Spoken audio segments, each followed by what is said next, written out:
So you're back, buddy. All right. You're back and you want another deck. And you saw this video, you said $100 for frogs? I don't believe you. There's no way the frogs are $100. I'm going to tell you the frogs are $100. I'm coming to you as a frog to tell you the frogs are the best thing. You're tired of seeing those blue-green merfolk that your buddy's playing at the table. You're sick and tired of it. You say, I'll show you what a real blue-green deck looks like. I'll show you what a real Simic deck looks like, all right? So with your commander, you've got Clement the Worrywort. All right, he's a 3/3/3 drop. He's pretty simple. Whenever another creature you control enters, you can have a creature with equal to its mana value returned to your hand. And the frogs you control, tap for blue or green, but only for creature spells. What we're going to do here, these frogs are going to bounce. All right, we're going to have so many frogs, they're going to go straight back to our hand. All right, the mana base, of course, that's where you got to start. We've got 13 forests, 13 islands, a Dreamroot Cascade, an Evolving Wilds, a Path of Ancestry, a Reliquary Tower, a Simic Growth Chamber, a Simic Guildgate, a Temple of Mystery, a Terramorphic Expanse, an Unclaimed Territory, a Woodland Stream, a Soul Ring, an Arcane Signet, and a Thought Vessel. And you might say, why are there 35, 36 lands whenever our frogs tap for mana? Shouldn't the frogs be plenty of mana? No, they're not. So then you got to ramp because it's green. That's the whole point. Why would you play green and not ramp? You got Bushwhack. Guess what? You start for basic land, put it in your hand. Cultivate. Start for 2 lands, put 1 in your hand, 1 on the battlefield. Explore. Play an additional land. Farseek. Get a basic land from your library.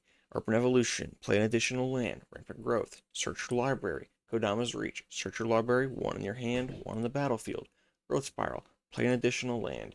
Clifftop Lookout. Guess what, buddy? You reveal a land and put it on the battlefield. But how are we going to draw all these cards? How are we going to do it? I'll tell you exactly how we're going to do it. Harmonize, draw 3, Splash Portal. You exile target creature you control, then return to the battlefield under its owner's control. You're going to be exiling your own frogs and drawing a card. Bellowing Crier. When he enters, draw a card, then discard a card. And trust me, he'll be entering a lot. That's what we do. Dowerport Mage. Whenever a creature you control leaves the battlefield without dying, draw a card. Guess what, buddy? They're doing that too. Dream Dew Entrancer. When he enters, you tap up to 1 target creature and put 3 stun counters on it. If you control that creature, draw 2 cards. We're stunning our own creatures, and then we're bringing them straight back to our hand and drawing 2 cards. Pawn Prophet. When he enters, draw a card. Guess what, buddy? He's going to be entering a lot. Fountain Port Bell. You sacrifice it, you draw a card. Communal Brewing. Guess what, buddy? Does the same thing it always does. You draw a card. Wizard Class. No maximum hand size, start drawing cards. Distant Melody. Choose a creature type, draw a card for each permanent you control that type. We're choosing frogs, and we're drawing for frogs. But I know you're asking, Floop, how am I going to control the board? Right, I got all these frogs, all these lands, all these ramp spells. What am I going to do? We got Frog Heat Myth. Guess what, buddy? Whenever he heats somebody, they exile that many target cards from their graveyard. You're wiping out graveyard decks. You don't care. He gets +1/+1, and you gain life. Splash Lasher. Guess what? You're stunning opponent's creatures every single time he enters, and he'll be entering a lot. Wear Down. Destroying artifacts and enchantments, up to 2 if you really feel like it. Beast Within, destroying a target permanent. You're going to counterspell. You're going to return everything to its owner's hands. You're going to Cascade out. And guess what? Counter target creature or enchantment, or put creatures or enchantments back in your hand. Negate, target spell. Polywallop. Guess what? You're destroying a creature with Polywallop. Rapid Hybridization, destroying a creature. Run away together. Creatures are going back to your hands. Kefnet's Monument. Blue spells now cost 1 less to cast. And whenever you cast a creature spell, they don't untap their creatures. Rona's Monument. Green spells cost 1 less. Everything you have is cheaper now. The Wishing Well. You put a coin counter on it, you tap it, and guess what? You get to pull a sorcery or instant out of your graveyard and cast that. Phenomenal. Amphibian Downpour. Guess what? We're destroying things, turning into 1/1s. Reflection of the Lijara. Guess what? When you cast a spell, you get to copy it. Every single creature you play that does something when it enters, now you get 2 of them. You return 1, you play it again, and now you've got 3 of them.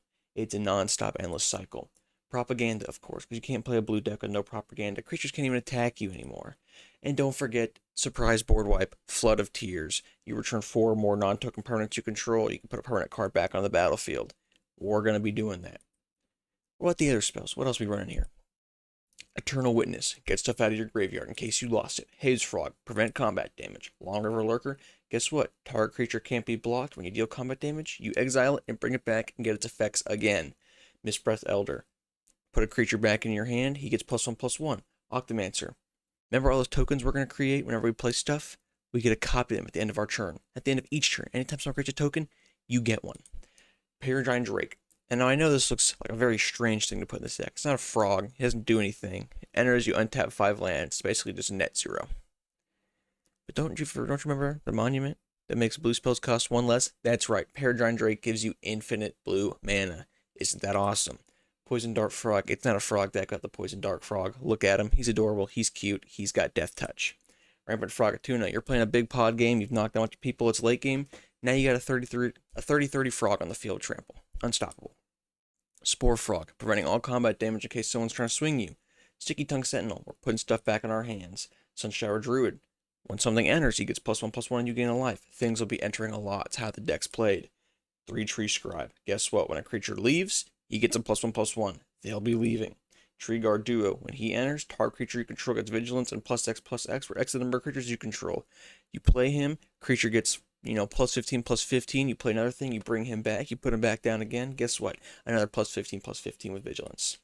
Valley Might Caller. We're playing a lot of frogs, but whenever they enter, you get a +1/+1 counter. Water Spout Warden. Whenever he attacks, if another creature enters the battlefield this turn, he gets flying. Now you've got a flying random creature. Seedborn Muse. Now this is where a tenth of the budget goes. This is most of your budget here. Untap all permanents you control during each other player's untap step. You have unlimited mana. You have unstoppable creatures. You are unbeatable. 20 Toad. All those counters we're making, we're putting them on 20 Toad. All those cards we're drawing, he wins us the game. But let's say 20 Toad's gone. Well, guess what? We can move on from that with Rootcast Apprenticeship. We're creating more 1/1s. We're creating tokens. Our opponents can sacrifice tokens. We do whatever we want. Overwhelming Stampede. If we need to go ahead and swing out, guess what? We're swinging out. Peerless Recycling. We're returning cards to our graveyard to our hand. Branching Evolution. All those 1/1s we're creating, we're getting double. But why? Why do we want all these +1/+1s? Is combat damage how we're doing this? No. Simic Ascendancy. Whenever you put a +1/+1, you put that many growth counters on him. If you hit 20, you win the game. And now, the final card. I'm sure you've counted. Flute. There's only 99 cards. What's the final card? Well, it's Nissa. What? That's not a frog. That's not a frog, man. But guess what? It is a frog. Frog Nissa who shakes the world. That's your final card. And that, my friends, is how you're going to get the greatest frog deck you've ever seen.